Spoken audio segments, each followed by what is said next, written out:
According to the liberal media in the United Kingdom and across much of the Western world, I am the devil incarnate.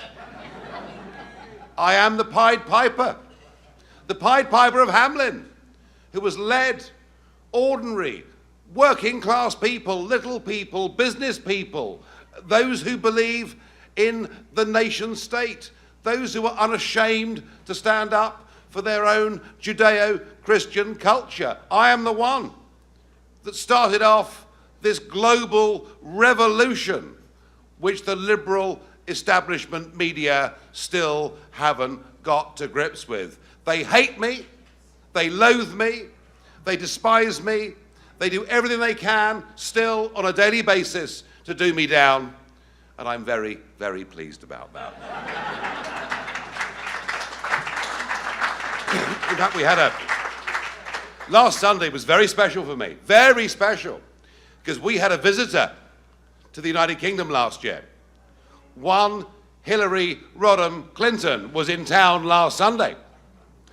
She was there selling her book, published by Simon & Schuster, available on the market in the UK at £20 per copy. Clearly the Clintons haven't yet made quite enough money. And it's called What Happened? And she gives 16 reasons as to why she did not become the 45th President of the United States of America, thank God. And she blames everybody. She blames Trump.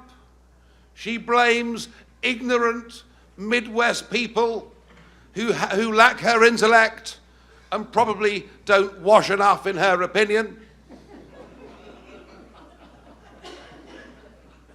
Well, such is the attitude, isn't it? Such is the attitude of our lords and masters. Such is the attitude of the establishment. They think they know better than us how we should live our lives, and they've done their best over the last couple of decades to take away from us the opportunity for us to express our opinion. And what we did in 2016 with Brexit and with Trump is we said, the hell with you. We know how we want to live our lives. We know who we want to govern us, and we want you gone.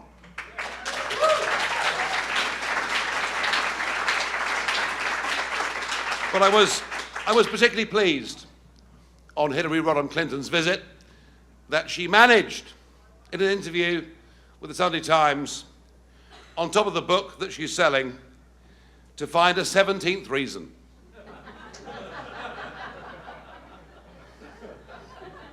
A 17th reason. Oh, and by the way, the first 16 reasons for her losing, none of them include her. None of them include her right of entitlement as she saw it. I mean, who would have thought America would have embraced the hereditary principle? But in many ways it did. Well, in many ways it did, didn't it? I mean, listen, I'm a foreigner. I'm a Brit. But I did I detect over there? There's a fellow Brit over there. Two, well, at least the whole room doesn't hate me for 1812, thank God for that. But, I mean, we lost America and built an empire, but there we are. That George III was hopeless. He really was hopeless, George III. He was such a bad leader.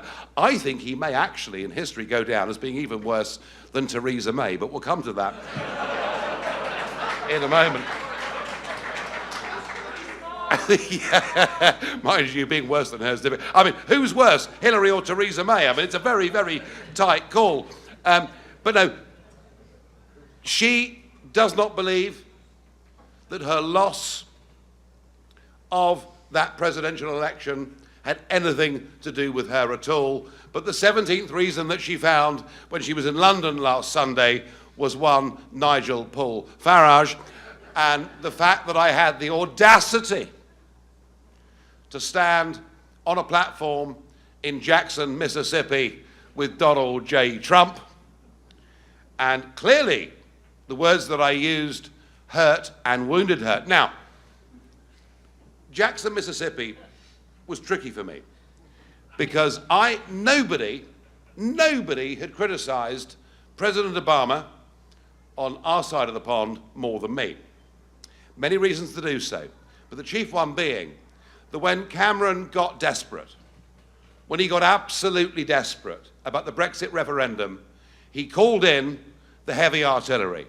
He called in the most powerful man in the world. He called in President Obama, who arrived at Heathrow Airport to much acclaim and great fanfare. And Obama was to be, for Cameron, the tipping point. That was to be the moment at which the British people, the scales would fall from the eyes, and we would realize the sheer lunacy and stupidity that had been put about by Farage for 25 years.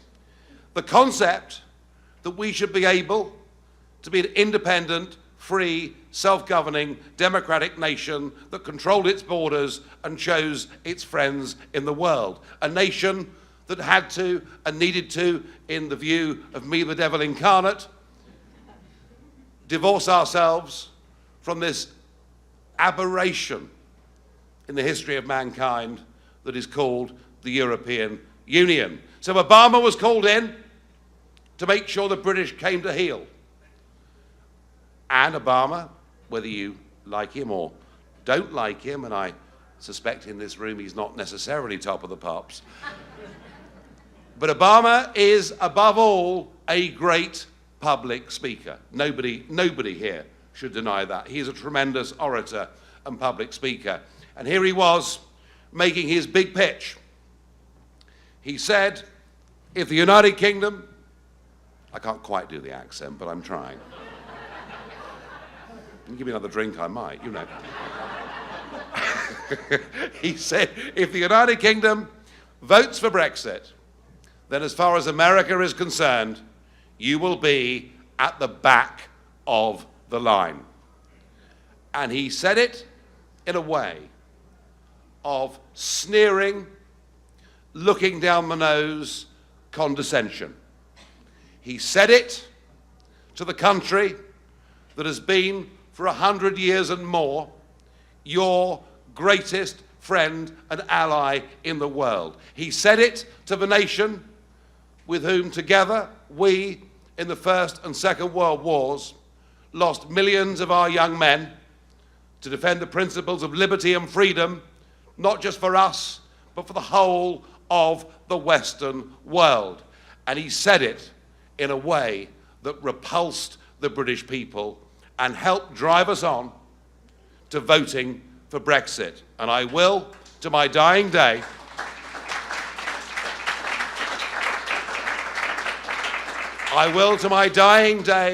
be grateful to Barack Obama for helping us take back our liberty, our freedom, and our country. Thank you, Barack Obama.